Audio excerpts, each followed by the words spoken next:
Hello everyone, my name is Waqar Hassan and today we will discuss how you people can create a coherent argument in essay writing। जी आज के lecture में discuss करेंगे कि argument क्या होता है, किसको कहते हैं आर्गुमेंट क्रिएट करना, और उसके बाद डिस्कस करेंगे कि आर्गुमेंटेशन में कोहेरेंसी कैसे होगी, आपके ऐसे राइटिंग में क्या चीज़ आप वो फॉलो करें कि आपके ऐसे राइटिंग में कोहेरेंसी डेवलप हो जाए। दोनों चीज़ें हम डिस्कस करेंगे आज के इस इंपॉर्टेंट लेक्चर में।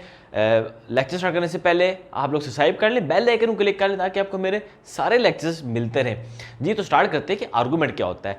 जो आप ऐसे में आर्गूमेंट बनाते हैं, बेसिकली आपका आर्गूमेंट कहते किसको है, ये आपकी लाइन ऑफ रीजनिंग होती है।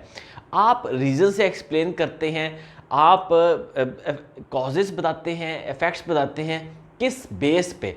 वो जो आप डाटा प्रोवाइड करते हैं अपने ऐसे में, जिसको कहते हैं फैक्ट्स एंड फिगर्स, सिर्फ फैक्ट्स एंड फिगर्स लिख देना मकसद नहीं होता। बेसिकली आपने उन फैक्ट्स और फिगर्स की बेस पे कंक्लूजन्स ड्रॉ करने होते हैं। उन फैक्ट्स एंड फिगर्स की बेस पे ये रीज़न देनी होती है कि कैसे वो फैक्ट्स एंड फिगर्स आपके स्टैंस को सपोर्ट कर रहे हैं।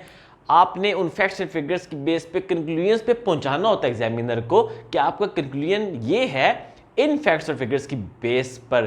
तो इसको कहते हैं आर्ग्यू करना, आर्गुमेंटेशन करना अपने ऐसे के अंदर।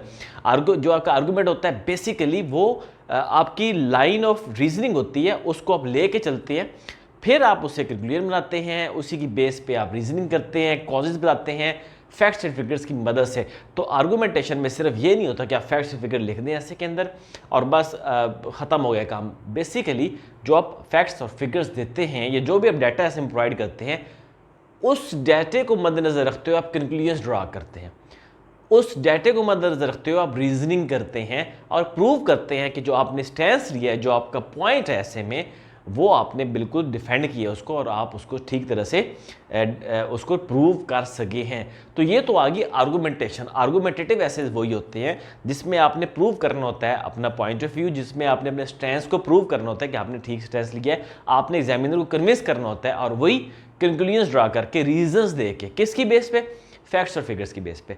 तो ये तो पहली चीज़ होती है कि आर्गुमेंटेशन क्या होती है ऐसे के अंदर, तो वो आपको मैंने बता दी। अब आती है नेक्स्ट बात पे। नेक्स्ट बात ये है कि आप ऐसे में कोहेरेंसी कैसे बिल्ड करते हैं। देखिए आपका ऐसे जो सा है वो कोहेरेंट होना चाहिए। अगर आपके ऐसे में कनेक्टिविटी नहीं बन रही, कोहेरेंसी नहीं बन रही, तो उस ऐसे का फ़ायदा ही नहीं है। तो कोहेरेंसी और कनेक्टिविटी कैसे बनाते हैं ये अब आपको बता देते हैं। सबसे पहले जो एक चीज़ आप देखें ऐसे को कोहेरेंट कैसे आप कर सकते हैं, सबसे पहली जो चीज़ है वो होती है आपकी सिलेक्शन ऑफ आइडियाज़। आपने जो आइडियाज़ सेलेक्ट करने हैं ऐसे राइटिंग में, ऐसे टॉपिक सिलेक्ट करने के बाद आपने मेक श्योर करना है कि वो सारे के सारे टॉपिक्स आपके एग्जामिनर के क्वेश्चन को एड्रेस कर रहे हो। बच्चे ये गलती करते हैं कि आइडियाज़ वो सेलेक्ट कर लेते हैं जो उनको लगता है कि इंटरेस्टिंग है, या जिनको गैदर करने में उनको टाइम ज़्यादा लगा होता है, वो उनको भी ऐसे में लिख देते हैं, या ऐसे की लेंथ पूरी करने के लिए वो आइडियाज़ भी डाल देते हैं जिनकी ज़रूरत नहीं होती। आप लोगों ने ये मेक श्योर करना है कि आपके जितने आइडियाज़ हैं वो कनेक्ट हो रहे हैं आपके मेन क्वेश्चन से, मेन हेडिंग से, या एग्जामिनर ने जो पूछा है उससे कनेक्ट हो रहे हैं। जितने आइडियाज़ भी ऐसे के अंदर लिखें, जितने टॉपिक स्टेटमेंट्स लिखें, लाजमी मेक श्योर करें कि आपके टॉपिक स्टेटमेंट्स और आपके आइडियाज़ वो कनेक्ट हो रहे हों आपके मेन थीम से। आपके एग्जामिनर जो सवाल पूछा है उसके आंसर को वो पूरा दे रहे हैं, उसका आंसर दे रहे हों, उससे कनेक्ट हो रहे हों। कोई भी ऐसा आइडिया ऐसे में ना इंक्लूड करें, कोई भी ऐसा पॉइंट ऐसे में इंक्लूड ना करें जो कि आपके टॉपिक से रेलिवेंट नहीं है, जो आपके टॉपिक के अगेंस्ट आपका स्टैंस डिफेंड नहीं कर रहा। उस आइडिया को अपने ऐसे में बिल्कुल मत लिखें। ना ये करें कि लेंथ पूरी करने के लिए कोई भी आगे पीछे से आइडिया लेके लिख दें। आप जितनी भी आइडियाज़ लिखें वो आपके मेन जो ऐसे का टॉपिक है उसको एड्रेस कर रहे हो, एग्जामिनर के जो क्वेश्चन उसने पूछा है उसका जवाब दे रहे हो। आपके टॉपिक स्टेटमेंट्स हो या आप जो भी फैक्ट्स एंड फिगर डालें, सारे आइडियाज़ आपके जो से हैं वो आपके मेन टॉपिक से रिलेट करने चाहिए। तो ये पहला स्टेप है कोहेरेंसी बिल्ड करने का। आर्गुमेंटेशन मैंने आपको बताई, कोहेरेंसी स्टेप करने का पहला स्टेप मैंने आपको बताया कि कोहेरेंसी कैसे बिल्ड करते हैं। फिर जो दूसरा स्टेप है उसे कहते हैं साइन पोस्टिंग। ये होता क्या है, जब आप पैराग्राफ्स लिखते हैं तो होना ये चाहिए कि पैराग्राफ की आखिरी लाइन और अगले पैराग्राफ का फर्स्ट सेंटेंस आप रिलेट कर दें आपस में। ये आप एंड करना पैराग्राफ को, स्टार्ट करना, इन दो पॉइंट्स को यूज़ करें, उन दोनों को लिंक करने के लिए, ताकि एग्जामिनर को पता चले कि आपके सारे पैराग्राफ भी आपस में लिंक कर रहे हैं।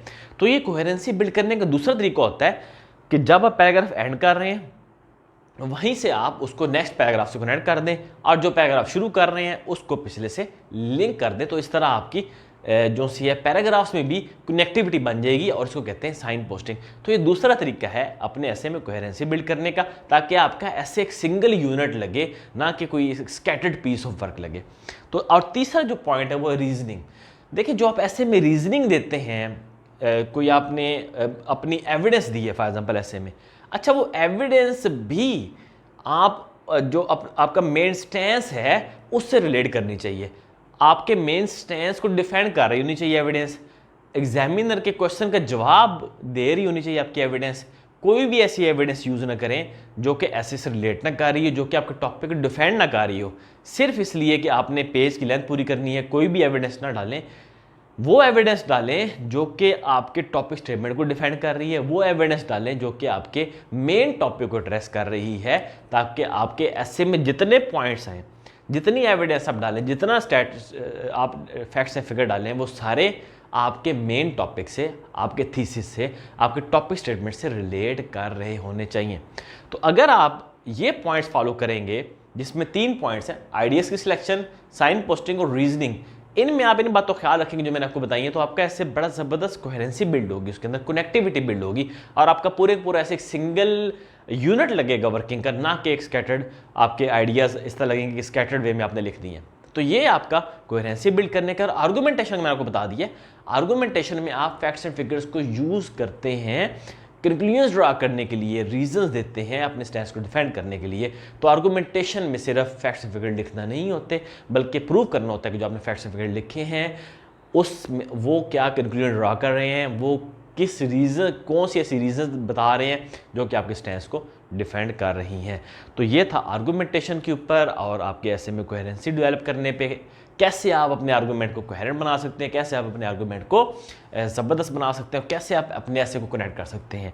तो इस पे अमल करें, आप कैसे वेल कनेक्टेड हो जाएगा, आपकी आर्गूमेंटेशन भी ज़बरदस्त हो जाएगी। तो देखते रहें, सब्सक्राइब कर लें, ताकि आपको ये जो छोटे छोटे मैं लेक्चर शेयर करता हूँ ये आपको साथ साथ मिलते रहें। Thank you so much.